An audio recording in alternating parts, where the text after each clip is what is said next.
Pai do Senhor, meus irmãos, estamos agora na aula de número 4, que vamos falar sobre administração eclesiástica.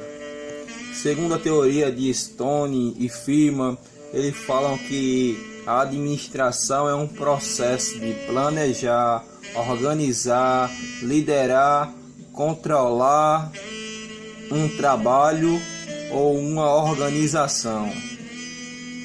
Diante dessas informações, nós podemos agora separar algumas coisas para podermos falar na aula de hoje. Não vou estender tanto para não cansar os irmãos, até porque é um curso básico que dá oportunidade para as pessoas que ainda não tiveram uma chance ainda para poder fazê-los. Como eu já falei, vou deixar as perguntas na descrição do vídeo, o arroba do meu Instagram, para as pessoas que não têm o meu contato pessoal, para me mandarem as respostas como garantia do seu certificado na conclusão desse pequeno curso, tá certo? A administração, como eu falei, é um processo de planejar, organizar e liderar. A palavra também administração, ela vem do grego oikonomos. Oikonomos é a tradução usada para mordomia ou mordomo. Na verdade, mordomo, porque está ligado ao serviço e não ao ser visto. Então a gente vai ver Lucas capítulo 12, versículo 42, vai falar do administrador. Lucas capítulo 16. E eventualmente a gente vai ver também a palavra também como tesoureiro. Ou também a gente vai ver a expressão curador.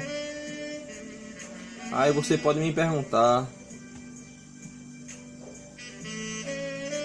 o que isso representa na linguagem de hoje e qual é as suas funções. A primeira função do mordomo é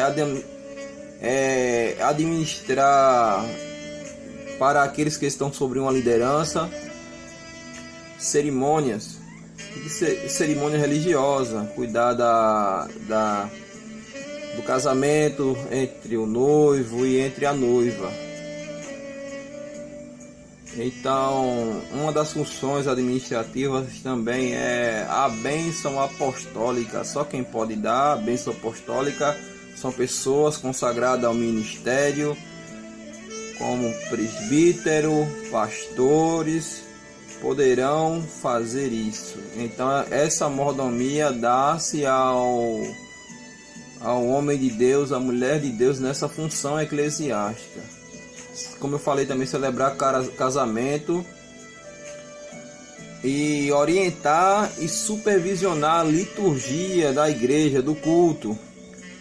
Como é que isso acontece? Você sabe que culto para ser culto tem que ter oração, culto para ser culto tem que ter louvores, culto para ser culto tem que ter leitura devocional da palavra, culto para ser culto tem que ter hora de oferta, culto para ser culto tem que começar em oração e terminar em oração.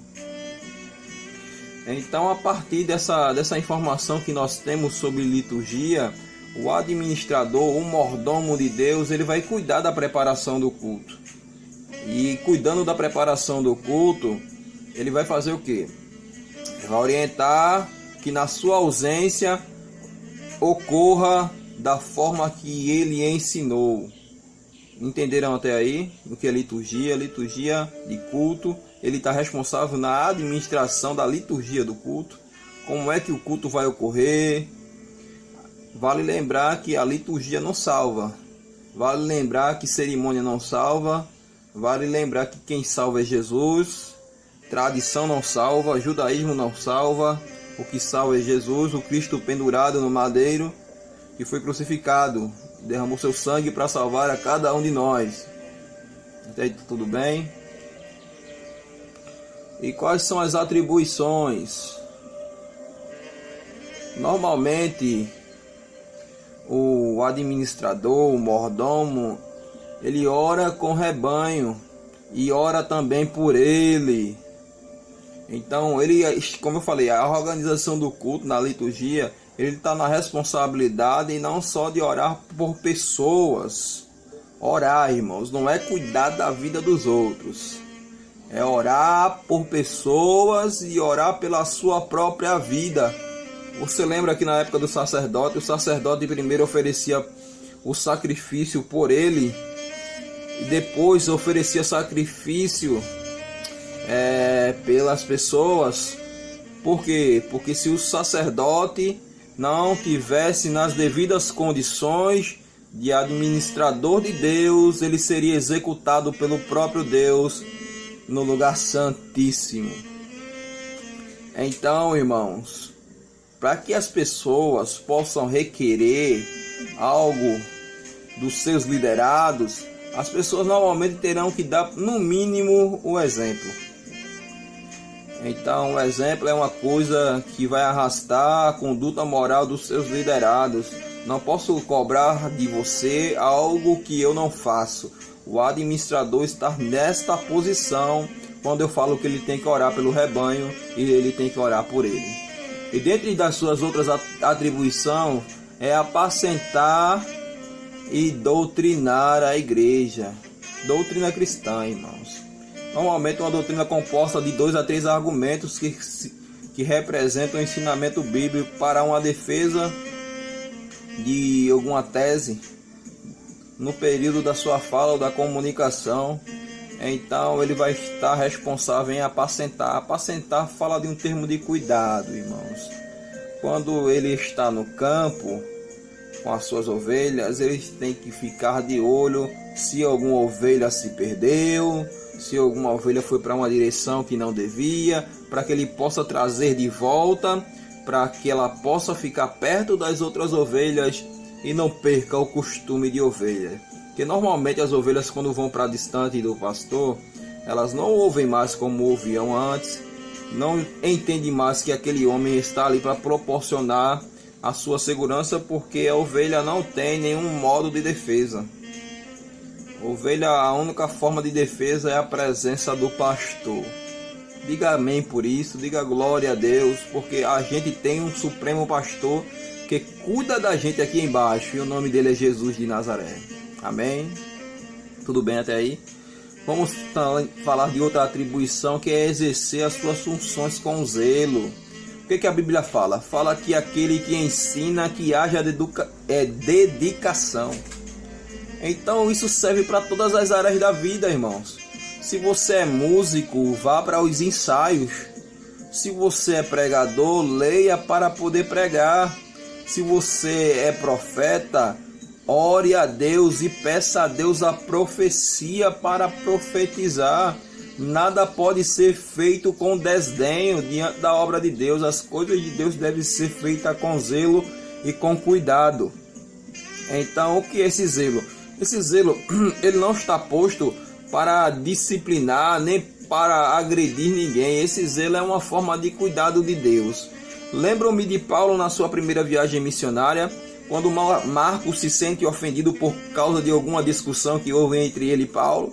E ele diz que vai voltar para casa de sua mãe Maria, pois não queria mais andar com Paulo.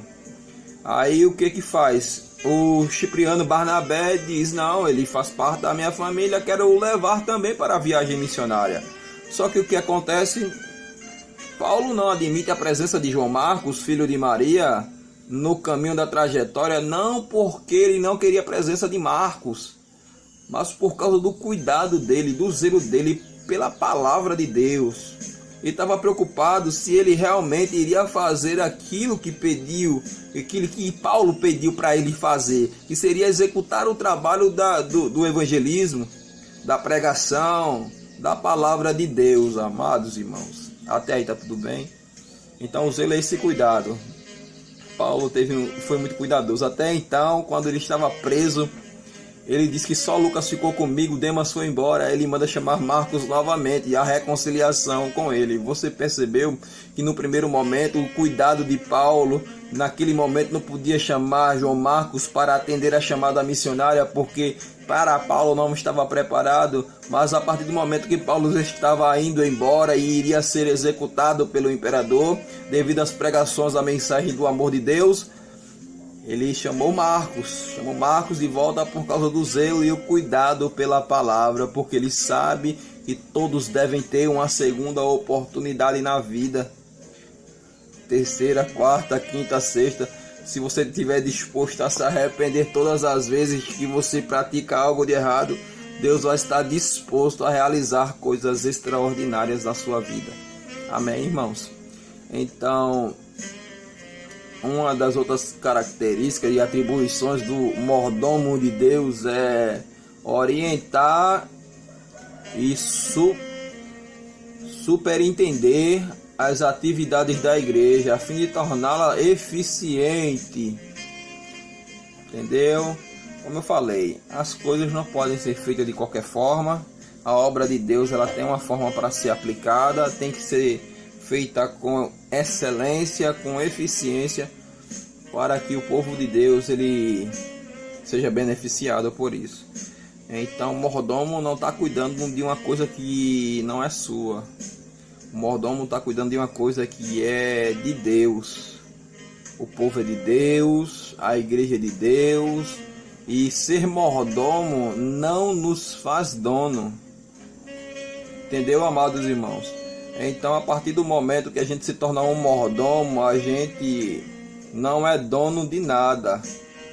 A gente apenas é um administrador das coisas de Deus. E ser mordomo não nos torna dono. Um exemplo disso é quando Mefibosete está abandonado na cidade e ele está pronto para ser recebido no palácio de Davi a convite do rei.